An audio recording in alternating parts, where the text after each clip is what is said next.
저 매화분에 물을 주라. 조선 최고 학자의 마지막 유언. 그 매화에 숨겨진 여인이 있었습니다. 저 매화분에 물을 주는 것을 잊지 말라.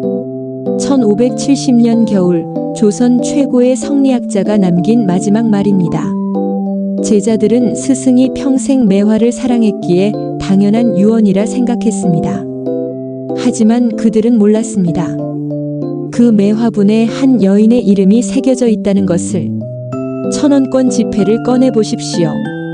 퇴계 이황 선생의 초상 뒤편에 매화나무가 그려져 있습니다. 왜 하필 매화였을까요? 난초도 국화도 대나무도 아닌 매화. 이 한 그루 나무에 500년 전 단양에서 벌어진 충격적인 사랑이 숨어 있습니다. 48세의 군수와 18세의 기생, 30살의 나이 차이, 신분의 벽, 세상의 시선, 모든 것이 그들을 갈라놓았지만 9개월간의 만남은 두 사람의 평생을 바꿔놓았습니다. 조선 최고의 학자는 평생 매화를 곁에 두었고 젊은 기생은 21년을 홀로 기다렸습니다. 단 한 번도 다시 만나지 못했지만 그들의 사랑은 죽음마저 넘어섰습니다. 이것은 역사책에 기록되지 않은 이야기입니다. 하지만 단양 사람들은 대대로 전해 내려왔고 퇴계의 후손들은 지금도 그녀의 묘를 찾아 절을 올립니다. 500년이 지난 지금도 매년 가을이면 두향제가 열립니다. 한 기생을 기리는 축제가 말입니다. 정말 이 사람이 그랬을까요? 냉철한 학자의 이미지 뒤에 이런 애절한 사랑이 있었을까요? 지금부터 들려드릴 이야기는 역사적 기록과 전설이 만나는 경계에 있습니다. 어디까지가 사실이고 어디부터가 각색인지 그 경계는 모호합니다. 하지만 분명한 것은 퇴계 이황이 평생 매화를 사랑했다는 것, 그리고 단양에 두양이라는 기생이 있었다는 것, 마지막 유언이 매화분에 물을 주라였다는 것입니다. 이제 시간을 거슬러 올라가겠습니다. 1548년 초봄 단양으로, 매화가 막 피어나던 그 계절로, 한 학자와 한 기생이 운명처럼 만나던 그 순간으로. 이것은 사랑의 이야기입니다. 동시에 시대의 한계에 대한 이야기이기도 합니다. 아름답지만 슬프고 순수하지만 이루어질 수 없었던 퇴계 이황과 두양의 이야기가 지금 시작됩니다. 본 이야기 시작 전에 작은 힘이나마 구독과 좋아요 부탁드려요. 저 매화분에 물을 주는 것을 잊지 말라. 48배 제가 죽어가며 남긴 마지막 말이었습니다. 제자들은 스승이 얼마나 매화를 사랑했는지 안다며 고개를 끄덕였지만 그들은 알지 못했습니다. 저 매화가 무엇을 의미하는지, 제가 평생 무엇을 그리워했는지를요. 이 일이 벌어진 데에는 아주 충격적인 이유가 있었습니다. 1548년 초봄, 제가 단양 군수로 부임하던 그날부터 말입니다. 을사사화가 휩쓸고 간 지 3년이 지났습니다. 정계는 피로 물들었고 저는 버티다 결국 중앙에서 물러나야 했습니다. 48 한 사내로서는 아직 한창이라 할 수도 있었지만 이미 2번의 사별을 겪은 뒤였습니다. 첫 부인 허씨는 27의 병으로 떠났고 30의 재혼한 권씨 부인은 47의 난산으로 세상을 떠났습니다. 그때 아이도 함께 잃었습니다. 겨우 2살 된 딸과 먼저 간 부인의 묘소 앞에서 저는 매일 밤 홀로 울었습니다. 그렇게 1년을 보내고 명종 3년 정월 저는 단양으로 향했습니다. 작은 산골 고을이었지만 남한강이 흐르고 기암절벽이 즐비한 아름다운 곳이었습니다. 부임 행렬은 초라했습니다. 수레 한 대, 하인 몇 명, 그리고 책보따리가 전부였습니다. 단양 읍내에 들어서자 북소리가 울리고 아전들이 나와 맞았습니다. 관아 마당에는 기생들이 줄지어 서 있었습니다. 연회를 준비한 것이었습니다. 저는 그날 그녀를 처음 봤습니다. 맨 앞줄에 선 기생, 18쯤 되어 보이는 젊은 여인이었습니다. 다른 기생들이 화려한 치마를 입었지만 그녀만은 연분홍빛 소복 같은 옷을 입고 있었습니다. 고개를 숙인 채 검은 고를 안고 서 있는 모습이 어딘지 쓸쓸해 보였습니다. 연회가 시작되고 기생들이 차례로 춤을 췄습니다. 저는 술잔을 기울이며 겉으로는 웃었지만 속으로는 공허했습니다. 이 허망한 자리가 끝나기만을 기다렸습니다. 그때 그녀가 검은고를 탔습니다. 손가락이 줄을 스치는 순간 공기가 달라졌습니다. 그 소리는 구슬펐습니다. 봄바람에 흩어지는 꽃잎처럼 어머니 품을 그리워하는 어린아이처럼 슬프되 절절했습니다. 저는 술잔을 든 채 멈춰 섰습니다. 연 회장의 웃음소리가 멀어지고 오직 그 검은고 소리만 귓가에 맴돌았습니다. 곡이 끝나자 저는 물었습니다. 방금 그 곡은 무엇이었소? 그녀가 고개를 들었습니다.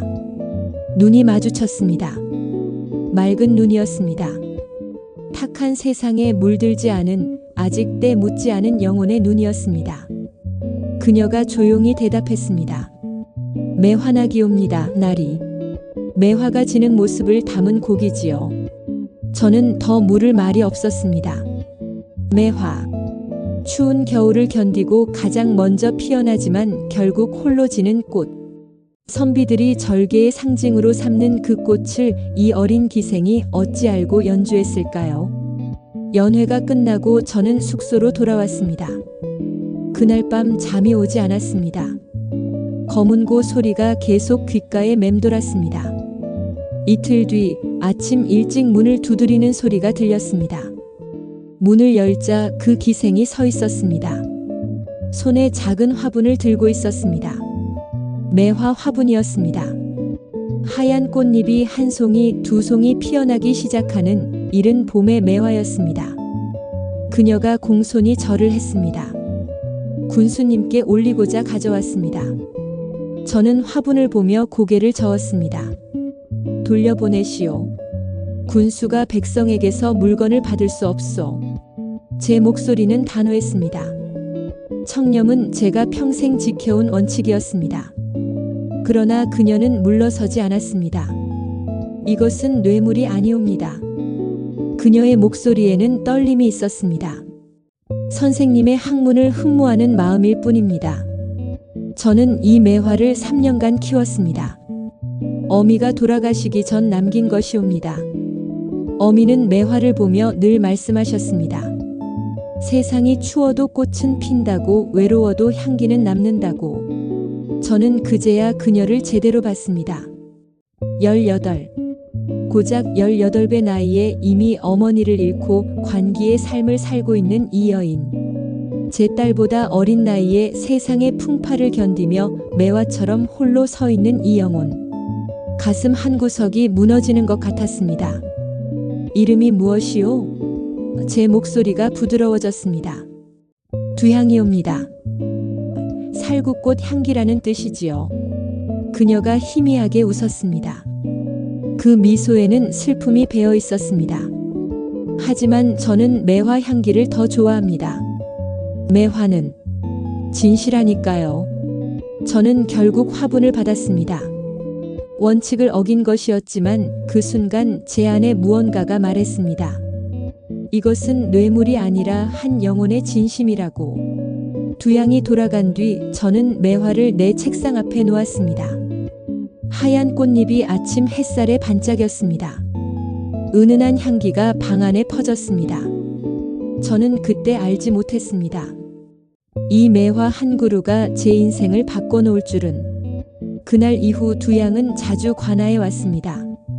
명목은 군수를 시중드는 관기의 업무였지만 저는 알고 있었습니다. 그녀가 제게 무언가를 배우고 싶어 한다는 것을. 어느 날 저녁 저는 시 한 수를 짓고 있었습니다. 매화를 보며 쓰는 시였습니다. 두양이 차를 가져왔다가 제 시를 보았습니다. 아름다운 시구이옵니다. 그녀가 조심스럽게 말했습니다. 매화는 홀로 피되 외롭지 않다. 참 좋은 말씀입니다. 저는 붓을 내려놓고 그녀를 봤습니다.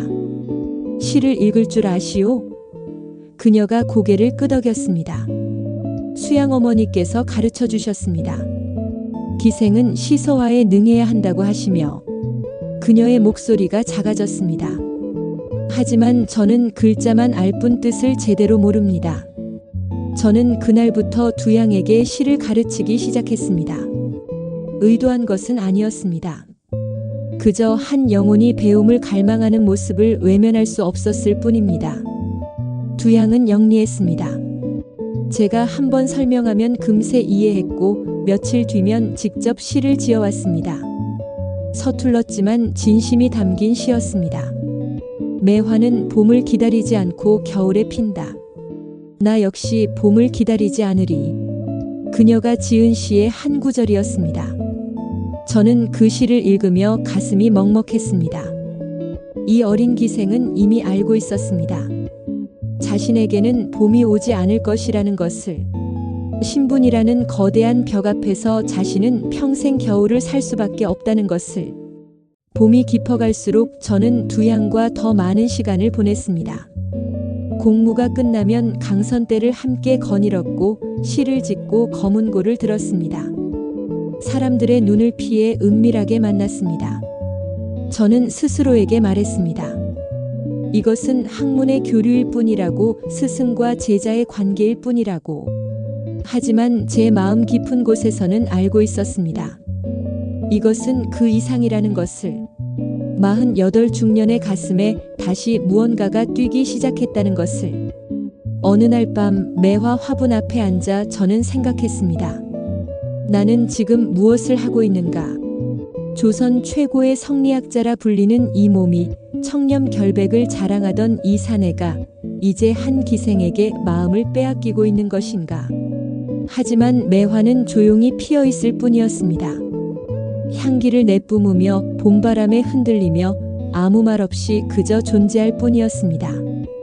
그리고 저는 알았습니다. 이미 늦었다는 것을. 제 마음은 이미 이 매화처럼, 이 봄처럼 두양에게로 향하고 있었습니다. 이것은 잘못된 일입니다. 저는 매일 밤 제 자신에게 말했습니다. 하지만 아침이 오면 다시 두양을 찾고 있었습니다. 이런 상황이 계속된 데에는 아주 충격적인 이유가 있었습니다. 저는 48배 중년이었고 두양은 18배 소녀였습니다. 저는 군수였고 그녀는 관기였습니다. 그러나 무엇보다 충격적인 것은 제가 이 모든 것을 알면서도 멈출 수 없었다는 사실입니다. 봄이 무르익었습니다. 단양의 산과 강은 꽃으로 물들었고 저는 두양과 함께 단양 팔경을 유람했습니다. 공식적으로는 고을의 명승지를 살피는 군수의 업무였습니다. 하지만 제 가슴은 알고 있었습니다. 이것은 업무가 아니라 도피였습니다. 세상과 신분과 나이라는 족쇄에서 잠시나마 벗어나고 싶은 두 영혼의 몸부림이었습니다. 도담 삼봉에 갔습니다. 남한강 한가운데 우뚝 솟은 세 개의 바위섬이었습니다. 가운데 큰 바위를 남편봉이라 하고 좌우의 작은 바위를 처봉과 첩봉이라 불렀습니다. 두양이 웃으며 말했습니다. 남편봉이 참 당당해 보입니다. 저는 쓸쓸히 웃었습니다. 그러나 저 세 봉우리는 결코 하나가 될 수 없지. 물이 가로막고 있으니. 두양이 강물을 내려다봤습니다. 그녀의 눈에는 슬픔이 어려 있었습니다. 제가 한 말의 의미를 그녀도 알아챈 것입니다. 저는 시를 한 수 지었습니다. 가을 강물 푸르러 하늘에 닿았는데 세 봉우리 우뚝하여 물에 그림자들이 왔네. 두양도 시로 화답했습니다. 서툰 필치였지만 진심이 담겨 있었습니다. 물은 흘러도 바위는 그 자리에 천년을 그렇게 서 있으리. 저는 그 시를 읽으며 가슴이 무너졌습니다. 이 어린 여인은 이미 알고 있었습니다. 우리는 헤어질 것이고 그녀는 이곳에 남을 것이며 저는 떠날 것이라는 것을. 그러나 그녀는 기꺼이 그 자리를 지키겠다고 말하고 있었습니다. 성문을 지나 구담봉에 올랐습니다. 절벽 위에서 내려다본 강물은 옥빛이었습니다. 두양이 거문고를 꺼내 연주했습니다. 바람이 줄을 타고 흐르는 소리가 강물 소리와 어우러졌습니다. 그 순간 저는 모든 것을 잊었습니다. 제가 누구인지, 어디서 왔는지, 무엇을 해야 하는지. 오직 이 순간, 이 음악, 이 여인만이 존재했습니다. 선생님. 곡이 끝나자 두 양이 조용히 불렀습니다. 이 순간이 영원했으면 좋겠습니다. 저는 대답하지 못했습니다. 영혼은 없다는 것을, 모든 것은 흐르고 변한다는 것을 제가 너무나 잘 알고 있었기 때문입니다. 대신 저는 그녀의 손을 잡았습니다. 처음으로 그녀를 제대로 만진 것이었습니다. 그녀의 손은 차가웠습니다. 검은고 줄에 오래 달아 거칠어진 손이었습니다. 저는 그 손을 꽉 쥐었습니다. 말없이 오래도록. 강선대에 자주 갔습니다. 강 위로 돌출된 넓은 바위였습니다. 전설에는 신선이 내려와 놀던 곳이라 했습니다. 두 양과 저는 그곳에 앉아 시간을 보냈습니다. 저는 시를 짓고 두 양은 검은고를 탔습니다. 때로는 서로 말없이 강물만 바라봤습니다. 그 침묵이 좋았습니다. 아무 설명도 필요 없는, 그저 함께 있다는 것만으로 충분한 시간이었습니다. 어느 날 저녁 강선대에서 두 양이 물었습니다. 선생님께서는 제게 무엇을 보십니까? 저는 한참을 망설이다 대답했습니다. 한 송이 매화를 봅니다. 추운 겨울에도 홀로 피어나는 세상의 더러움에 물들지 않는 깨끗한 꽃을. 두 양이 고개를 저었습니다. 저는 매화가 아닙니다.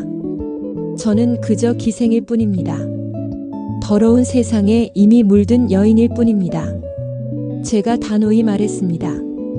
아니요. 신분이 사람을 규정하지 않소. 그대의 영혼은 누구보다 깨끗하고 고결하오. 두 양이 눈물을 흘렸습니다. 제 생에 처음 보는 그녀의 눈물이었습니다. 그녀는 늘 웃었고 늘 담담했고 늘 조용했습니다. 하지만 그날 밤 그녀는 울었습니다. 선생님께서 떠나시면 저는 어찌 살아야 합니까? 저는 그녀를 안았습니다. 48배 중년 사내가 18배 소녀를 품에 안았습니다. 잘못된 일이었습니다. 군수가 관기를 안는 것은 권력의 남용이었고 한 세대 차이의 남녀가 사랑하는 것은 세간의 비난을 받을 일이었습니다. 하지만 그 순간 저는 모든 것을 내려놓았습니다. 명예도 체면도 원칙도. 두 양. 제가 그녀의 이름을 불렀습니다. 처음으로 이름을 불렀습니다. 그대를 잊지 않겠소. 이 늙은이가 어디에 있든 무엇을 하든 그대를 기억하겠소. 두 양이 제 품에서 조용히 말했습니다. 그것으로 충분합니다. 저는 더 바라지 않습니다. 여름이 왔습니다. 관아의 업무는 바빴지만 저는 틈만 나면 두 양을 만났습니다. 사람들의 눈을 피해 은밀하게 만났습니다. 밤늦게 만나고 새벽에 헤어졌습니다. 죄책감이 없었다면 거짓말입니다. 매일 밤 저는 제 자신을 꾸짖었습니다. 이것은 옳지 않다고, 그만두어야 한다고. 하지만 아침이 오면 저는 다시 두 양을 찾았습니다. 그녀의 목소리를, 그녀의 미소를, 그녀의 존재를 갈망했습니다. 두 양도 변했습니다. 처음 만났을 때의 조심스러움이 사라지고 편안해졌습니다. 저에게 농담도 하고 투정도 부렸습니다. 선생님은 책만 보시니 제가 심심합니다. 그럴 때마다 저는 웃으며 책을 덮었습니다. 그녀를 위해 시간을 내는 것이 전혀 아깝지 않았습니다. 오히려 그 시간이 제 인생에서 가장 빛나는 순간이었습니다. 관아의 매화 화분은 무성하게 자랐습니다. 두 양이 매일 물을 주고 정성껏 돌봤습니다. 저는 그 매화를 보며 시를 지었습니다. 매화에 대한 시였지만 실은 두 양에 대한 시였습니다. 달밤에 피어난 매화, 은은한 향기 품에 안고 세상이 어두워도 홀로 빛나네. 두 양이 그 시를 읽고 말했습니다. 선생님의 시는 슬픕니다. 저는 고개를 끄덕였습니다. 그렇소. 아름다운 것은 늘 슬픈 법이요. 왜냐하면 영원하지 않기 때문이지. 두 양이 매화를 쓰다듬었습니다. 그렇다면 이 매화도 언젠가 지겠지요. 제가 대답했습니다. 지되 향기는 남을 것이요. 8월이 되었습니다. 무더위가 기승을 부렸고 관아의 업무는 산더미 같았습니다. 하지만 저는 이상하게도 불안했습니다. 이유 없는 불안이었습니다. 마치 무언가 나쁜 일이 곧 일어날 것 같은 예감이었습니다. 두양도 느꼈는지 자주 침묵했습니다. 우리는 함께 있어도 말이 없었습니다. 그저 손을 잡고 앉아 있을 뿐이었습니다. 선생님, 어느 날 밤 두양이 물었습니다. 만약 선생님께서 이곳을 떠나시게 된다면 어찌하시겠습니까? 저는 대답할 수 없었습니다. 진실을 말하자니 잔인했고 거짓을 말하자니 양심이 허락하지 않았습니다. 침묵이 흘렀습니다. 긴 침묵이었습니다. 두양이 쓸쓸히 웃었습니다. 대답하지 않으셔도 압니다. 선생님께서는 떠나실 것이고 저는 남을 것입니다. 그것이 우리의 운명입니다. 제가 그녀의 손을 잡았습니다. 미안하오. 그 말밖에 할 수 없었습니다. 두양이 고개를 저었습니다. 사과하지 마십시오. 선생님 덕분에 저는 행복했습니다. 비록 짧은 시간이었지만 이 순간들을 평생 기억하겠습니다.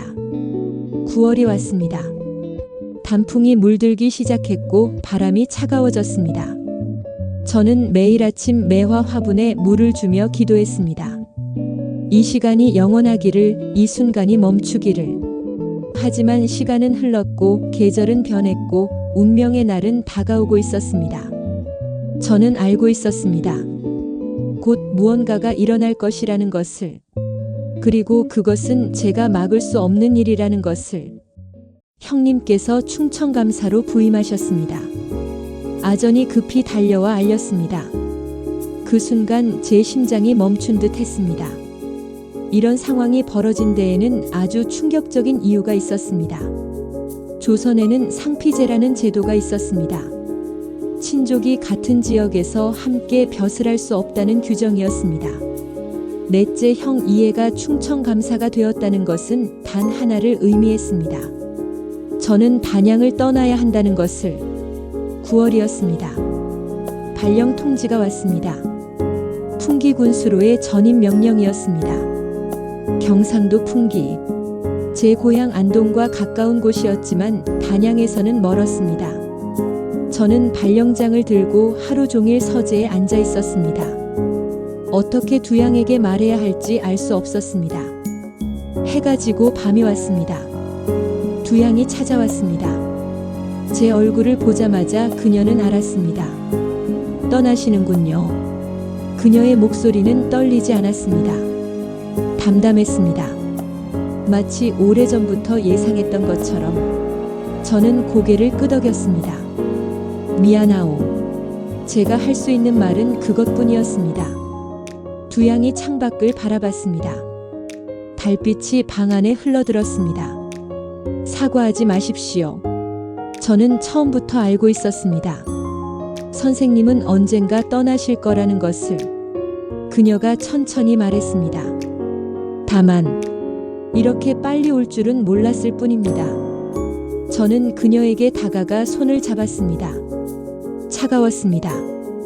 얼음처럼 차가운 손이었습니다. 두양 나는. 말이 막혔습니다. 무엇을 말할 수 있겠습니까? 함께 가자고 할 수는 없었습니다. 제게는 가문이 있었고 명예가 있었고 지켜야 할 원칙이 있었습니다. 기생을 데리고 간다는 것은 상상조차 할 수 없는 일이었습니다. 그렇다고 여기 남으라고 말할 수도 없었습니다. 홀로 남겨진 그녀가 어떻게 살아야 할지 뻔히 보였기 때문입니다. 선생님, 두양이 제 손을 꽉 쥐었습니다. 제게 약속해 주십시오. 저를 잊지 말아 주십시오. 그것만으로도 충분합니다. 제 눈에서 눈물이 흘렀습니다. 48배 중년 사내가 조선 최고의 학자라 불리는 이 몸이 한 여인 앞에서 무력하게 울고 있었습니다. 잊을 수 없소. 죽는 날까지 그대를 기억하겠소. 두양이 미소 지었습니다. 슬픈 미소였습니다. 그렇다면 저는 행복합니다. 비록 함께할 수 없어도 선생님의 기억 속에 살 수 있다면 그것으로 족합니다. 일주일이 흘렀습니다. 떠나는 날이 다가왔습니다. 짐을 꾸렸습니다. 책과 옷까지, 그리고 매화 화분. 두양이 처음 선물했던 그 매화였습니다. 저는 그것만은 반드시 가져가야 한다고 생각했습니다. 그녀를 두고 가더라도 이 매화만은 함께 가야 한다고. 마지막 밤이었습니다. 강선대에서 두양을 만났습니다. 달이 밝았습니다. 강물이 은빛으로 반짝였습니다. 두양은 검은고를 가져왔습니다. 제가 처음 그녀를 본 날 연주했던 그 검은고였습니다. 한 곡 들려드리겠습니다. 그녀가 조용히 말했습니다. 이것이 마지막입니다. 검은고 소리가 울렸습니다. 매화나기였습니다. 처음 만났던 날 연주했던 바로 그 곡이었습니다. 하지만 이번에는 달랐습니다. 소리가 더 처절했습니다. 마치 영혼이 울부짖는 것 같았습니다. 곡이 끝나자 두양이 검은고를 내려놓았습니다. 선생님, 그녀가 말했습니다. 제가 선생님을 처음 본 순간 저는 알았습니다. 이 사람이 제 운명이라는 것을. 신분이 다르고 나이가 다르고 세상이 허락하지 않아도 제 마음은 이미 정해졌습니다.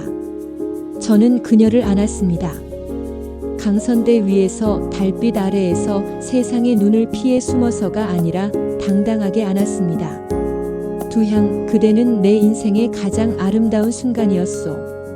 이 늙은이에게 다시 사랑을 가르쳐준 사람이요. 두양이 제 품에서 말했습니다. 선생님께서 떠나시면 저는 어찌 살아야 합니까? 제가 대답했습니다. 매화를 보게. 내가 남긴 매화를.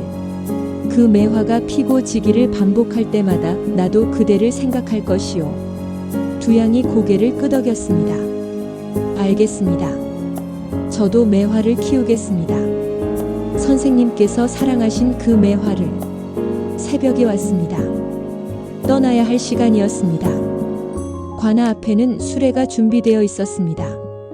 아전들이 줄지어 서서 배웅했습니다. 두양은 멀찌감치 서 있었습니다. 기생의 신분으로는 공식적인 송별에 참석할 수 없었습니다. 그저 멀리서 바라볼 뿐이었습니다. 저는 수레에 올랐습니다. 매화 화분을 무릎에 올려놓았습니다. 수레가 천천히 움직이기 시작했습니다. 저는 뒤를 돌아봤습니다. 두양이 서 있었습니다. 소복 같은 연분홍 치마를 입고 바람에 머리카락이 날리는 채로 그저 서 있었습니다. 손을 흔들지도 않았습니다. 울지도 않았습니다. 그저 조용히 제가 사라질 때까지 지켜볼 뿐이었습니다. 저는 앞을 봤습니다. 뒤돌아보면 안 된다고 생각했습니다. 한 번 더 그녀를 보면 저는 내릴 것 같았습니다. 모든 것을 포기하고 그녀에게 달려갈 것 같았습니다. 그래서 저는 고개를 돌리지 않았습니다. 앞만 보고 갔습니다. 단양을 벗어날 때까지, 그녀의 모습이 완전히 시야에서 사라질 때까지. 풍기에 도착했습니다. 새로운 관아, 새로운 고을, 새로운 백성들. 하지만 제 마음은 여전히 단양에 있었습니다. 강선대에 있었습니다. 두양 곁에 있었습니다. 밤마다 저는 매화 화분을 바라봤습니다. 물을 주고 정성껏 돌봤습니다. 마치 두양을 돌보는 것처럼. 한 달이 지났습니다. 소식을 들었습니다. 두양이 기적에서 이름을 뺐다고 했습니다. 스스로 관기를 그만두었다는 것이었습니다. 다른 남자를 상대하지 않겠다는 뜻이었습니다. 그리고 강선대 아래 작은 초막을 지어 혼자 살고 있다고 했습니다. 제 가슴이 무너졌습니다. 18배 여인이 앞으로 어떻게 살아갈 것입니까? 관기도 아니고 양반가의 부인도 아닌 그 어디에도 속하지 못한 채로. 저는 편지를 쓰려다 멈췄습니다. 무엇을 쓸 수 있겠습니까? 안부를 묻는 것도 잔인하고 위로를 전하는 것도 위선이었습니다. 저는 그저 매일 밤 매화를 보며 그녀를 생각했습니다. 그리고 시를 썼습니다. 매화에 대한 시였지만 실은 두양에 대한 시였습니다. 홀로 피어난 매화 찬바람에 흔들려도 향기는 여전하고 절개는 굽히지 않네. 제가 쓴 시의 한 구절이었습니다. 두양이 그랬습니다. 홀로 남았어도 세상이 차가워도 절개를 지키며 살아가고 있었습니다. 저는 그녀가 자랑스러우면서도 미안했습니다. 제가 그녀에게 무엇을 주었습니까? 짧은 사랑과 긴 그리움 그리고 평생의 외로움을 주었을 뿐입니다. 겨울이 왔습니다. 눈이 내렸습니다. 매화는 꽃을 피울 준비를 했습니다. 한겨울에 피어나는 꽃이었습니다. 저는 매화를 보며 생각했습니다. 두양은 지금 무엇을 하고 있을까? 강선대 초막에서 추위를 견디고 있을까? 혼자 검은 고를 타고 있을까? 제가 준 시집을 읽고 있을까? 매화가 피었습니다. 하얀 꽃잎이 눈처럼 아름다웠습니다. 향기가 방 안가득 퍼졌습니다. 저는 그 향기를 맡으며 울었습니다. 이 매화 향기는 두양의 향기였습니다. 그녀의 순수함이었고 그녀의 사랑이었고 그녀의 절개였습니다. 저는 알았습니다. 제가 이 매화를 버릴 수 없다는 것을, 이 매화가 살아있는 한 두양도 제 곁에 있다는 것을. 그날 밤 저는 결심했습니다. 다시는 두양을 만나지 않기로. 그것이 그녀를 위한 일이라고 생각했습니다. 제가 그녀를 찾아가면 그녀는 더 큰 고통에 빠질 것입니다. 차라리 잊게 하는 것이, 새로운 삶을 살게 하는 것이 그녀를 위한 길이라고 믿었습니다. 하지만 저는 몰랐습니다. 두양은 이미 저를 잊을 수 없다는 것을, 그녀에게 새로운 삶이란 없다는 것을, 그리고 제 결심이 그녀를 더 깊은 외로움으로 밀어넣을 것이라는 것을. 20년의 세월이 흐를 것입니다. 우리는 다시 만나지 못할 것입니다.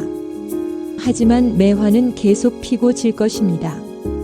저는 안동에서, 그녀는 단양에서 같은 매화를 보며 서로를 그리워할 것입니다. 이것이 우리의 운명이었습니다.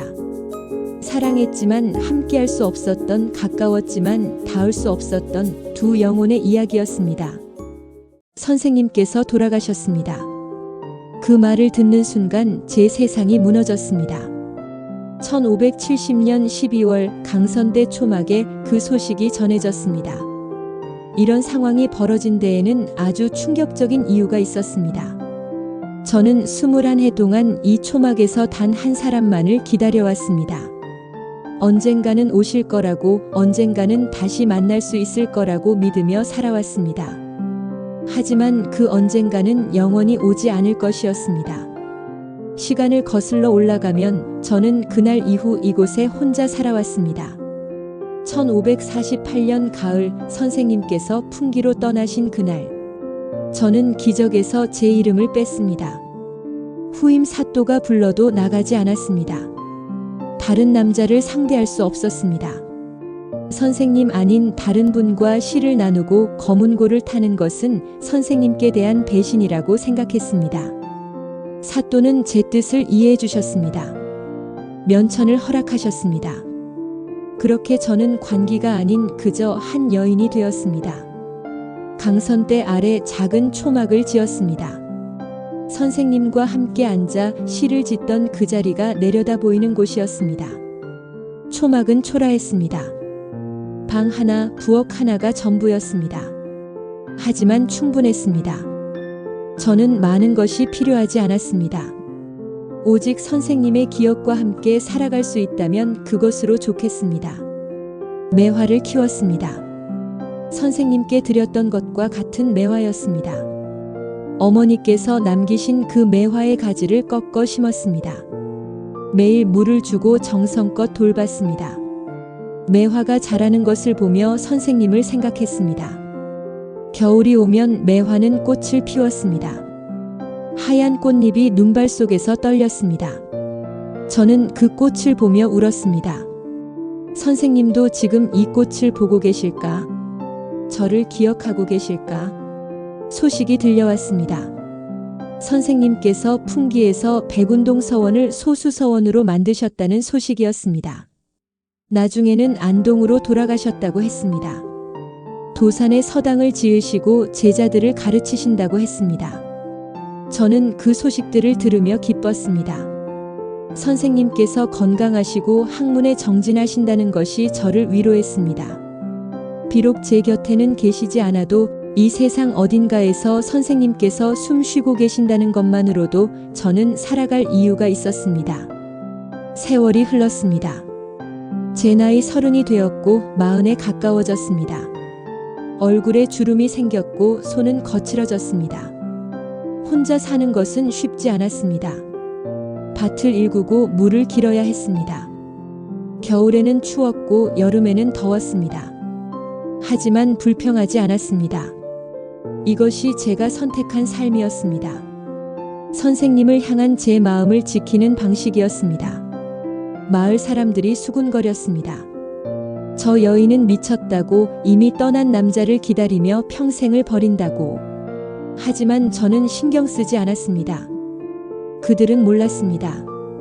진정한 사랑이 무엇인지를, 한 번의 만남이 한 사람의 평생을 어떻게 바꿀 수 있는지를. 저는 후회하지 않았습니다.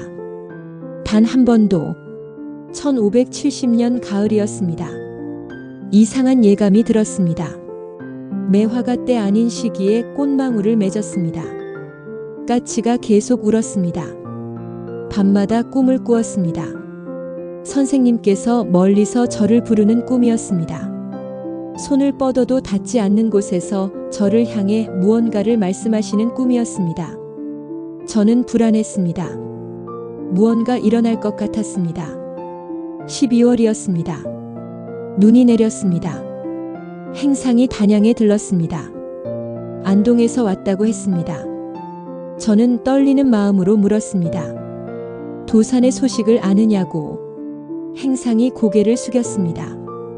퇴계 선생님께서 돌아가셨습니다. 그 말과 함께 제 심장이 멈췄습니다. 12월 8일 69세의 나이로 도산에서 세상을 떠나셨다고 했습니다. 마지막 말씀이 저 매화분에 물을 주라였다고 했습니다. 저는 그 자리에 주저앉았습니다. 매화분. 제가 드렸던 그 매화분. 선생님께서는 21년 동안 그 매화를 곁에 두고 계셨던 것입니다. 물을 주시고 정성껏 돌보셨던 것입니다. 그리고 마지막 순간까지 그 매화를 생각하셨던 것입니다. 저를 생각하셨던 것입니다. 눈물이 흘렀습니다. 멈출 수 없는 눈물이었습니다. 21해 동안 참았던 눈물이었습니다. 혼자서도 강하게 살아왔다고 생각했는데 그 순간 저는 무너졌습니다. 이제 정말 끝이었습니다. 선생님을 다시 볼 가능성이, 언젠가 다시 만날 수 있다는 희망이 완전히 사라진 것입니다. 며칠을 울었습니다. 밥을 먹지 않았습니다. 물도 마시지 않았습니다. 그저 매화 앞에 앉아 울기만 했습니다. 선생님, 왜 이렇게 빨리 가셨습니까? 저를 이렇게 혼자 두고 어찌 가셨습니까? 한 번만이라도, 단 한 번만이라도 다시 만나고 싶었습니다. 소복을 입었습니다. 장례에 가야 한다고 생각했습니다. 선생님의 마지막 가시는 길을 지켜봐야 한다고 생각했습니다. 단양에서 안동까지는 먼 길이었습니다. 사흘은 걸어야 했습니다. 하지만 가야 했습니다. 가지 않으면 평생 후회할 것 같았습니다. 눈길을 걸었습니다. 맨발로 걸었습니다. 발이 얼어붙었지만 아프지 않았습니다. 마음이 더 아팠기 때문입니다. 도산에 도착했습니다. 서원 앞에는 사람들이 가득했습니다. 선생님을 기리는 이들이 전국에서 모여들었습니다. 저는 멀찌감치 서 있었습니다. 가까이 갈 수 없었습니다. 저는 그저 기생이었고 선생님은 조선 최고의 학자였습니다. 제가 그 자리에 낄 자격이 없다는 것을 알았습니다. 관이 나왔습니다. 선생님께서 그 안에 계셨습니다. 저는 무릎을 꿇었습니다. 눈밭에 엎드렸습니다. 절을 했습니다. 한 번, 두 번, 세 번. 누군가 저를 일으켜 세우려 했지만 저는 일어나지 않았습니다. 계속 절을 했습니다. 행렬이 멀어졌습니다. 선생님께서 영원히 떠나셨습니다. 초막으로 돌아왔습니다. 매화가 저를 기다리고 있었습니다. 하얀 꽃이 눈 속에서 피어 있었습니다. 저는 매화를 쓰다듬었습니다. 이제는 우리만 남았구나. 선생님께서 떠나신 세상에서 저는 어떻게 살아야 할까요? 선생님을 기다리며 버텨왔는데 이제는 기다릴 이유도 없는데 말입니다. 결심했습니다. 선생님을 따라가기로. 이 세상에서 함께할 수 없었다면 저 세상에서라도 함께하고 싶었습니다. 3년상을 지내겠다고 마음먹었습니다. 그리고 그 후에 선생님께로 가겠다고 밥을 끊었습니다. 조금씩 몸이 약해졌습니다. 그것이 제가 선택한 길이었습니다. 매일 매화에게 물을 주었습니다. 선생님께서 그러셨듯이 매화는 계속 피었습니다. 추운 겨울에도 눈보라가 치는 날에도 꽃은 피었습니다. 저는 그 꽃을 보며 알았습니다. 사랑은 죽지 않는다는 것을, 육신은 사라져도 마음은 남는다는 것을, 선생님께서 저를 사랑하셨듯이 저도 선생님을 사랑했다는 것을. 봄이 왔습니다. 1571년 봄이었습니다. 제 마지막 봄이었습니다. 검은고를 태웠습니다. 선생님 아닌 다른 분께 연주할 수 없었기 때문입니다. 책들도 태웠습니다. 선생님께서 가르쳐 주신 시들이 담긴 책이었습니다. 이제는 더 이상 필요 없었습니다. 곧 선생님을 만나러 갈 테니까요. 마지막으로 매화를 봤습니다. 꽃이 만개했습니다. 아름다웠습니다. 저는 매화에게 말했습니다. 선생님께 전해주렴. 두양이 곧 갑니다. 조금만 기다려달라고. 강선대로 걸어갔습니다. 선생님과 마지막 밤을 보냈던 그곳이었습니다. 달이 밝았습니다. 그날 밤처럼 강물이 흐르고 있었습니다. 변함없이 저는 물속으로 걸어 들어갔습니다. 차가웠습니다. 하지만 무섭지 않았습니다. 오히려 평화로웠습니다. 이제 곧 선생님을 만날 것입니다. 21년 만에 물이 제 몸을 감쌌습니다. 저는 눈을 감았습니다. 그리고 마지막으로 생각했습니다. 선생님, 저를 기억해 주셔서 감사합니다. 그것만으로도 제 인생은 충분히 아름다웠습니다. 저 매화분에 물을 주라. 이 말이 무슨 뜻인지 아십니까? 500년이 지난 지금 저는 여러분에게 묻고 싶습니다. 이런 상황이 벌어진 데에는 아주 충격적인 이유가 있었습니다. 한 남자의 마지막 말 속에 숨겨진 진실, 한 여인의 평생을 관통한 사랑, 그리고 시대가 갈라놓은 두 영혼의 이야기 말입니다. 제 지갑 속에 1000원권 지폐가 있습니다. 퇴계 이황 선생의 초상이 그려진 지폐입니다. 그런데 자세히 보십시오. 선생의 뒤편에 무엇이 보이십니까? 매화나무입니다. 명륜당과 함께 그려진 매화. 왜 하필 매화였을까요? 수백 가지 꽃 중에서 왜 매화를 선택했을까요? 이 지폐를 만든 사람들은 알았을까요? 이 매화 한 그루에 담긴 애절한 사연을. 단양에 가면 장회나루라는 곳이 있습니다. 충주호가 옥빛으로 흐르는 그곳에 두 개의 청동상이 서 있습니다. 한 사람은 허리 뒤에 매화를 든 채 뒷짐을 지고 있고 다른 한 사람은 검은고를 타고 있습니다. 퇴계 이황과 두양입니다. 강 건너편을 보면 작은 봉분이 보입니다. 두양의 묘입니다. 원래는 강선대 아래 30m 지점에 있었습니다. 1980년대 충주댐이 건설되면서 물에 잠길 위기에 처했습니다. 그때 마을 주민들과 퇴계의 후손들이 나섰습니다. 함께 묘를 옮겼습니다. 지금의 자리로. 놀라운 사실이 있습니다. 퇴계의 후손들은 지금도 매년 두양의 묘를 참배합니다. 도산서원에서 퇴계 선생의 제례를 지낸 후 단양으로 와서 두양에게 절을 올립니다. 500년이 지났습니다. 15대, 16대가 흘렀습니다. 그런데도 후손들은 기억합니다. 할아버지를 진심으로 사랑했던 그 여인을, 단양에서는 매년 가을 두양제가 열립니다. 2025년에는 39회를 맞았습니다. 퇴계 이황 선생의 인간애와 관기 두양의 지조를 기리는 축제입니다.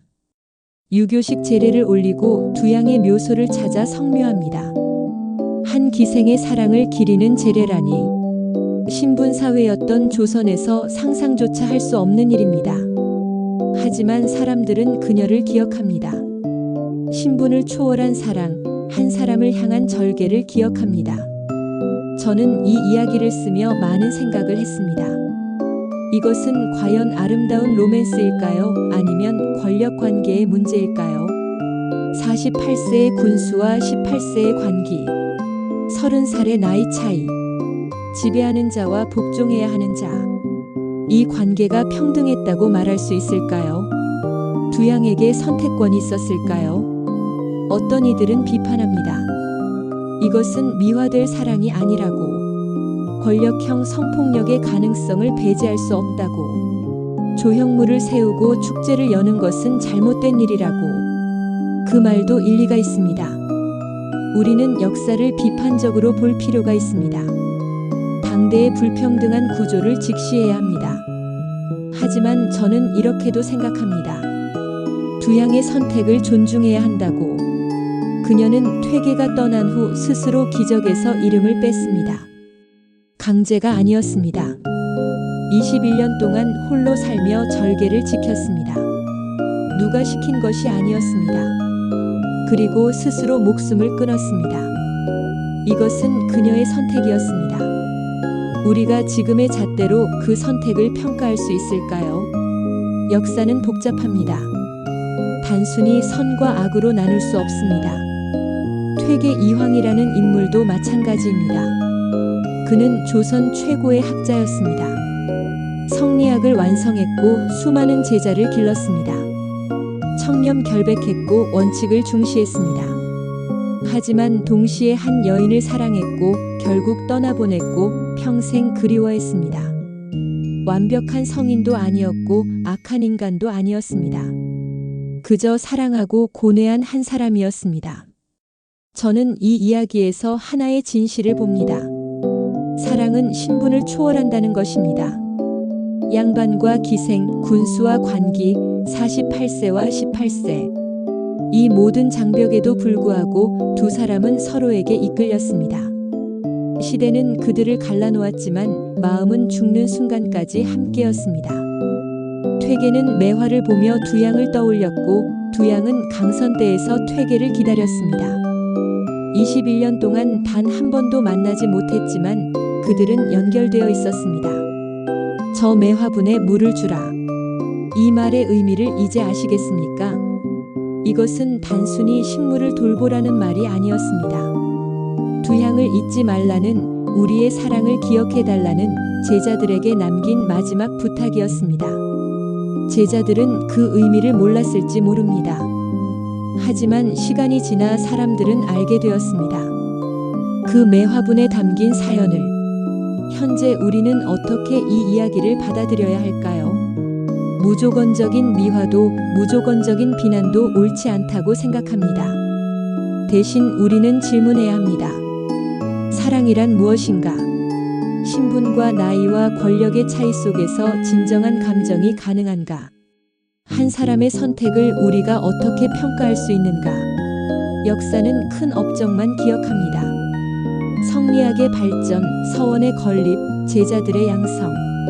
이것들이 퇴계 이황의 공식적인 업적입니다. 하지만 사람들은 작은 사랑도 기억합니다. 한 여인과 나눈 9개월 평생 간직한 매화분, 마지막 순간의 유언. 이것들이 우리의 마음을 움직입니다. 왜냐하면 우리도 사랑하고 헤어지고 그리워하기 때문입니다. 단양의 매화는 해마다 핍니다. 이른 봄, 추위를 뚫고 하얀 꽃을 피웁니다. 사람들은 그 꽃을 보며 말합니다. 저것이 두양이라고, 저것이 퇴계의 사랑이라고. 1000원권 지폐의 매화도 영원히 피어 있을 것입니다. 수백만 명이 매일 그 지폐를 만지지만 그 매화에 담긴 사연을 아는 이는 많지 않습니다. 지금 여러분의 지갑을 열어보십시오. 1,000원권이 있다면 매화를 보십시오. 그리고 생각해 보십시오. 500년 전 단양에서 한 중년의 학자와 한 젊은 기생이 사랑에 빠졌습니다. 세상은 그들을 갈라놓았지만 사랑은 남았습니다. 그 사랑이 지금도 우리 손 안에 있습니다. 매화로 피어 이야기로 전해져 기억으로 살아있습니다. 이것이 진정한 사랑의 의미가 아닐까요? 함께 할 수 없어도 닿을 수 없어도 죽음이 갈라놓아도 그 마음만은 영원히 남는 것. 퇴계와 두양은 9개월을 함께했지만 그 사랑은 500년을 이어져 왔습니다. 앞으로도 이 이야기는 전해질 것입니다. 매화가 피는 한, 사랑하는 사람들이 있는 한, 두양과 퇴계의 이야기는 계속될 것입니다. 여러분은 어떻게 생각하십니까? 이것은 아름다운 사랑입니까? 아니면 시대의 비극입니까? 정답은 없습니다. 어쩌면 둘 다일지도 모릅니다. 아름답지만 슬프고 순수하지만 불평등하고 영원하지만 이루어지지 못한 사랑. 그것이 퇴계와 두양의 이야기입니다. 그리고 그것이 우리가 기억해야 할 인간의 이야기입니다. 봄이 오면 매화를 보러 가십시오. 단양의 강선대든 안동의 도산서원이든 혹은 여러분 집 근처의 매화나무든 그 하얀 꽃잎을 보며 생각해 보십시오. 500년 전 한 사랑이 이 꽃에 담겨 있다고. 그리고 그 사랑은 지금도 피어나고 있다고. 매화처럼 추위를 견디고 홀로 피어나고 은은한 향기를 남기며